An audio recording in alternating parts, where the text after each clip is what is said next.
Lucas Mill was established in 1994. Prior to 1994 we'd been manufacturing timber handling equipment to fit on tractors, and I guess it kind of evolved from there. We had a need on our own property for cutting timber for sale, so we thought we'd build our own, and it evolved from there. Lucas Mill started because we own a farm, and we didn't get much money for royalty, and we could see there's a big gap in the difference between royalty and the finished product. We'd sold timber off our farm that we've farmed for 45 years, and the various crops that we sold earned us substantial income, but nothing like could be earned from evaluating the timber with a portable sawmill. At the time we started manufacturing the sawmill, we were short of money, and safety was a big issue because my children lost their grandfather in an accident with a conventional sawmill, and so we built a simple, smooth, safe sawmill. It's been very successful throughout the whole world, and I guess people that have bought our mills have enjoyed those features. I guess you could call me the matriarch of the family. I reared the children, and I had a bit of help from you, of course. But I was born into a sawmilling family. My father was one of 8 children, and 5 of his brothers worked in sawmills throughout Victoria all their lives. And when my father was killed in a sawmill accident, it made us very safety conscious in designing the Lucas sawmill. It was a tragedy, and we didn't want another family to go through that. When we first started manufacturing our sawmills, we imagined that we'd sell maybe 50 a year, and that my brother and I would manufacture them ourselves. But we actually got orders for 50 sawmills in the first 6 weeks we were in business, and it very quickly evolved from there. Our farm shed expanded and expanded and expanded to its present state over 14 years. We went from employing maybe half a dozen people with our office in our house through to a new flash office with 35 employees, and we've now sold 10,000 sawmills worldwide in the past 14 years. We're very proud of the fact that we've sold so many sawmills, but we're also very proud of the fact that our sawmills are being used to change people's lifestyles all around the world. It's brought a livelihood to a lot of people, especially in remote places. We've got letters from farmers in Australia who have told us that the cash flow they've generated through owning and operating one of our sawmills has enabled them to keep their farm in times of drought. We've had letters from people in Pacific Islands that have told us they've been able to build houses and community centres, and it's improved their standard of living. These are all things that kind of motivate us to keep building and selling sawmills.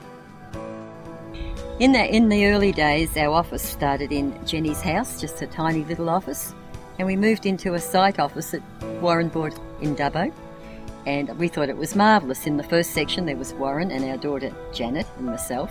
In the middle section my other son Rex was working, and in the third section Jeff put the gearboxes together, and we had a tiny little bench for a microwave and a toaster, and the toilet was up the other end. Our workmen, they shared a toilet. About 25 of them had one toilet to start off with, and it was amazing how we all coped. We sell sawmills to all kinds of people, to farmers, to one-man band operators, jack-of-all-trade types. They go out to Pacific Islands where communities buy sawmills for community purposes.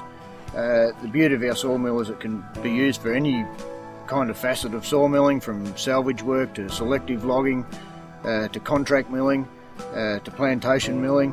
But the beauty of it is that of all the portable sawmills that are available on the market now, there's not one single other portable sawmill that can match the Lucas Mill for production and performance per investment dollar. And I think that's why we've sold so many sawmills, as well as the fact that we have a tremendous staff who give tremendous after-sales advice and parts back up. We've donated many sawmills to forestry schools all over the world. They're in Scotland, they're in Austria, there's some in Australia, in France, New Guinea.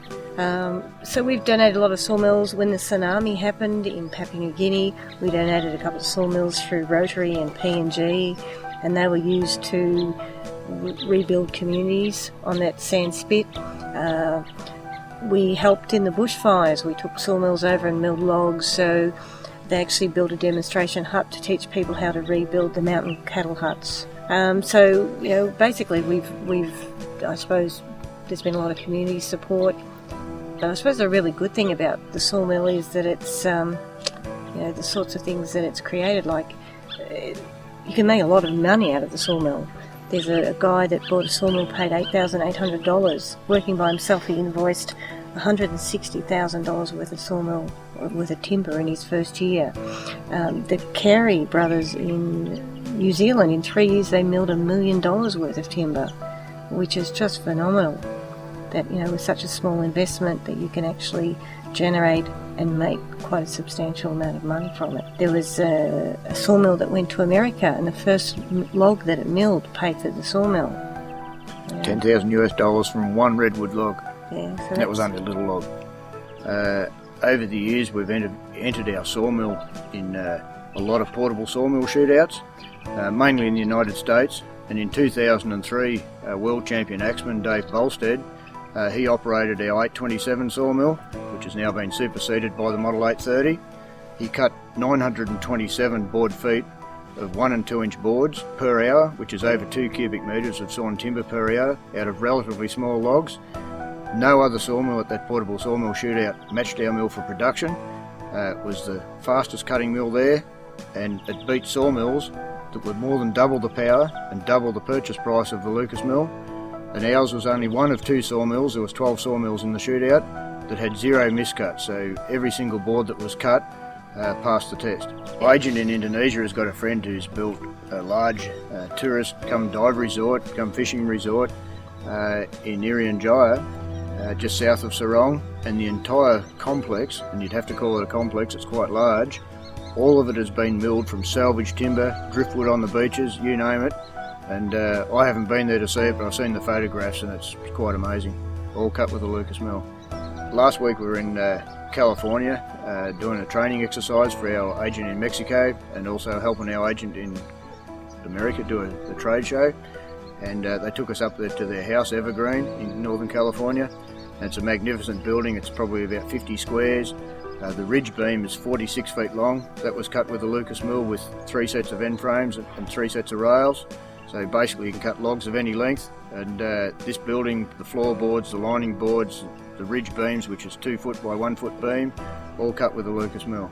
So my thoughts are that a lot of people see that if you own a sawmill you're an environmental vandal, but Greenpeace own one of our sawmills, and most of the timber, a lot of the timber that people get access to, is timber that's fallen over in a storm, has to be removed because of development. Trees don't live forever, they have to be cut down at some stage, and a lot of the timber is timber that otherwise would have been pushed up and burnt, is actually being used to build things, whether it's it's houses, it's furniture, it's timber for yards, rails, anything. So a lot of that timber is now being reused. I see our industry as a growing industry and a very positive one for environmental effects, and our mill is very suited for selective logging. Actually, the thing that I really love is when we're travelling around New Zealand, or like Warren when he was in America, and you're driving along the road and you see one of our sawmills being operated by somebody. It's amazing to think we made that. Our best customer is the Australian Army. They've bought more sawmills than any single client, and if the Australian Army reckons they're good, well, that certainly made us feel good that we sold sawmills to them. Actually, I had a young fella ring me up and he said, thank you for producing such a good product. He said, I'm earning an income with money that I earn for myself, and he said, I can walk up the street and hold my head high. He said, it makes me feel real good. And I said to him, yeah, well, that makes me feel good too, mate.